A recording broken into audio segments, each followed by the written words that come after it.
ભાવનગર જિલ્લાના ઘોઘા તાલુકાના ભવાનીપુરા ગામે વાડી વિસ્તારમાં જમીન મિલકત બાબતે મારામારીની ઘટના બની હતી, જે ઘટનામાં આશાબેન અલ્પેશભાઈ ઘુસાભાઈ મકવાણા, શક્તિભાઈ મકવાણાને ઈજા પહોંચી હતી। ઈજાગ્રસ્તોને સારવાર માટે સરટી હોસ્પિટલ લાવવામાં આવ્યા છે। બનાવના પગલે પોલીસે કાર્યવાહી હાથ ધરી, જોકે મારામારી સમયના લાઈવ વિડીયો સામે આવ્યા છે।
મારું નામ અલ્પેશભાઈ ઘુસાભાઈ મકવાણા।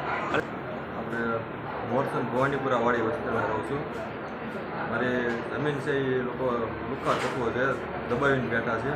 અમારી જમીન આમ ખેડવા ગયો કટર મારવા, એ લોકો આવ્યા બધા ધોકા અને ફાયર ને શરીર વરે બધા અમારી ઉપર હુમલો કરી નાખ્યો।